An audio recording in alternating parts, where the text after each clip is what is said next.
Australia. We have recently decided to homeschool our children, and I would love to share with you 5 influences that have, 1, helped me to get to this decision, but 2, have helped sustain me as I have started this kindy program at home with my daughter. So the first one is the Bible, and as a Christian family, we just believe that this book is absolutely essential to our daily life. We believe that God can speak to us through these words and help guide us as we make decisions, as we go about our daily lives. And so we just really see the necessity of this book read daily, both to our children, to ourselves, together. And yeah, it's been a huge influence on my life.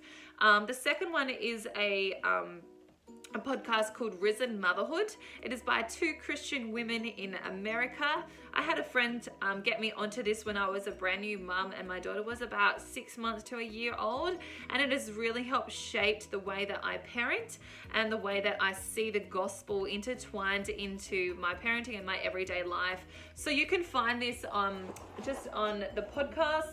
That's what it looks like there. They send out a podcast fairly regularly, and a lot of the topics are quite practical, really great for mums, even for grandmas or husbands to listen to. They've also put out a book which I've listened to on Scribed. I think it's just called Risen Motherhood. And I listened to that at the end of last year, and it just gives their vision in a nutshell of this intertwining the gospel and understanding that parenting and motherhood can be hard, but that we can ask God to help us in that. The third influencer for me has been a book that I have read with a couple friends called Homeschool Bravely by Jamie Erickson.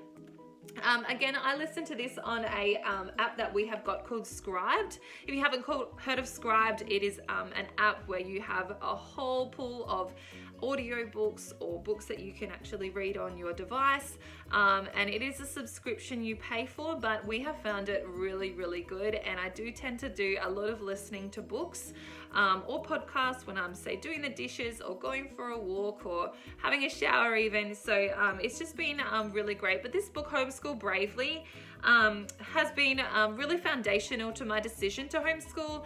I really relate to the author Jamie, and she gives some really great practical tips on how to homeschool, how to get to that vision and that calling, and also how she's navigated that and she's done it. So I found this really good practically. If you are after some practical things of maybe what homeschool could look like, or different things you're perhaps struggling with at home with your kids, I really encourage you to read this book or listen to it. Number 4 has been a woman called Sally Clarkson. These are a couple of the books that I've read. This is the first book that I've read of hers.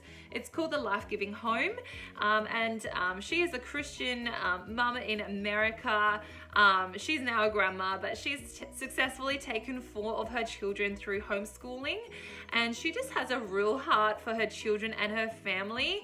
And she really, in this book, intertwines how being at home can be a really good way to do ministry. She gives you really, really great practical tips of different activities and different things to do throughout the year as a family, really seeing the joy and the wonder in parenting instead of seeing it as a chore. With this particular book, I've highlighted so many sections, but each chapter coincides with a month of the year. And so she has a bit of a topic or a theme for each month.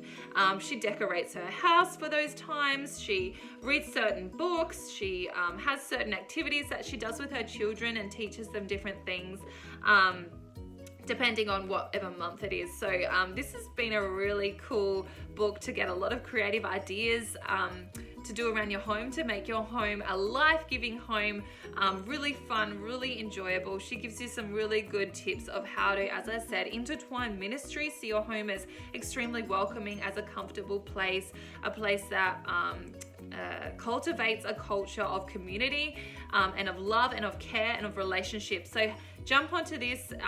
I think women in general have a real desire to have a really great home like this, whether it's on a practical level of using, perhaps buying a sofa or just having this attitude of how you can have a home that is so lined up with the gospel and with ministry. So jump onto that. The other one here is called Mum Heart Moments, and this is a devotional. So I grabbed this at the beginning of the year from Kurong, and it is really good for mums. So it's really short, really succinct. There's no dates, so you can use it every year, but it does just go with the month and the day. And so it's I have got something out of every single day. I really enjoy it. And many a times I've taken a photo and sent it on to a friend or a group of friends. Yeah, it's a really good book. So jump on there. Sally Clarkson's really inspirational. I know she's on different social medias as well. So have a look for Sally Clarkson. And the final influencer, which I think is really important for all mums, is to have a group of other women, other mums who are journeying with you in this same time. Parents of children of similar age, give or take a couple years. When I was a new mum, I didn't have this. And I really tried hard to search for this. I was catching up with a lot of different mums, some mums that despise parenting in ways, and probably I didn't necessarily look up to and feel like I got a lot out of. And then I finally started to find some other mums that perhaps didn't have that strong focus of not wanting to be with their children. I found some other mums that really encouraged me and influenced me in really good ways. And I describe this as finding gold, or finding a needle in a haystack. But it took a while. It took me a year or two just to really find that little group. A lot of them I meet up with one-on-one. But there has also been, this could also be number 6, a group that we have connected with as a homeschooling community. So we meet at my friend's farm. We have probably, I don't know, 7 or 8 mums that connect there, and we all are going in a similar season in life, and we share different ideas of what's working and what's not working in our homes, in our homeschooling, in our parenting. And I just wanted to share with you the importance of this. If you aren't a part of this and you're thinking about homeschooling, you're currently homeschooling and you don't necessarily have a group behind you, I really encourage you to be the initiator in this, even if there's just one other mum that you can connect with, and be okay to travel. So the mother, I'm just going to black out her address here. The mum who runs this, she was a previous teacher. She has a really creative flair, and she has given an outline for us for the term of different topics to focus on. And really look forward to. So we've done things like a color match game, where we go and find something in nature that matches a piece of color on a paper. We've done soccer games, we've done different paintings and obstacle courses, and we've even made breadsticks, I remember. And the other thing that she does that you can search online as well, is a couple excursions. So this here is an excursion to the Adelaide Botanic Gardens, doing a program called Little Sprouts Kitchen Garden Class. It's $7.50, quite affordable, and we just RSVP to that as a group. This is another one here at the Henley Beach Marine Discovery Centre coming up, so we're looking forward to that. Just little ways that we can get out.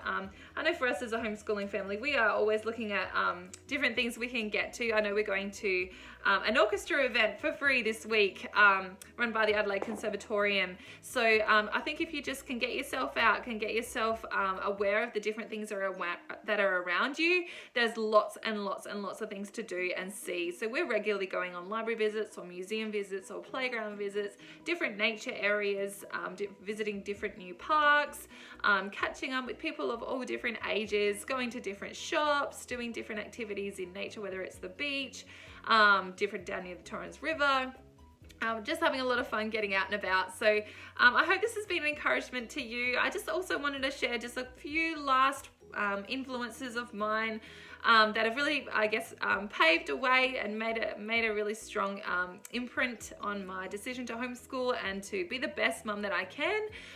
So a balance of just having a bit of time out. Now, I'm not a mum to say, make sure you have your time out. I'm trying as hard as I can to not be influenced by this world of self, but understand where my limits are, I guess, and understand when I have a need, but also know that I'm not just desiring it and longing for time for me all the time, or for just that focus of self. So for me, I don't do this every day, but when I can, when my husband is free and able to, I just go for a 45-minute dog walk when he can watch the kids for 45 minutes, and I'll listen to a podcast, and that for me sustains me, especially when it's at 4 o'clock or 4:30 in the afternoon when I've had a big day, and I can just have a little bit of time just with the Lord, or just learning, just inspiring myself in different fields, and also just getting outside and having some exercise. A book that I'm reading, which I'm learning a lot about at the moment, I'm really enjoying. It's called Charlotte Mason. It's a really good book. I think this whole topic of being outside is a really cool part of this book. I've not finished it at all, but Charlotte Mason is a philosopher, I guess, that has really given a lot of ideas in this book about how to expose your children, especially children under 6, to lots of different things that I haven't even thought about. So that's been really inspirational. So get on it. Charlotte Mason, any Charlotte Mason books. I'm also part of a Bible study. We haven't been meeting in the COVID time, but prior to COVID, we were meeting regularly in a program called BSF. If you haven't heard of BSF, it stands for Bible Study Fellowship. I hadn't heard about it before, but it is an international program that is run all over the world. And the particular one that I go to, I take my children. There are different children's programs set up, and the children go through a part of the Bible that you are studying with a group of other mums. So you're going through, whether it's Genesis 1, whatever it is, your child is going and studying a similar thing in a group of peers with a Sunday school type teacher, and you're journeying through quite slowly through whether it's a book of the Bible or a certain topic over a whole year. So that has been really great for me. It's been good to hold me accountable throughout the week as I have pieces of homework to do for that, and just been a really good influence. So that's been good. Another group I've come across on podcasts is called Courageous Parenting, and a husband and wife run this, and they have a lot of other different courses and programs you can do. I personally just quite like their podcast, and I listen to them a bit, just giving you a really grounded, really well biblical thought out worldview of how to parent. So if you haven't heard of Courageous Parenting, find them in your podcasts. And finally, I intentionally mix with people older than me. I know it can be very easy to mix with people of your own age, or in your own season in life, and that can just come naturally when you're having play dates with your kids or different people that you'll connect with and have dinner with. But I think the thing we miss out on a lot is being influenced by the older generation. So I'm very aware of this, and I love spending time and being influenced by people older than me. I love wisdom from older people, learning different things about how they've gone and how they've paved the way before me.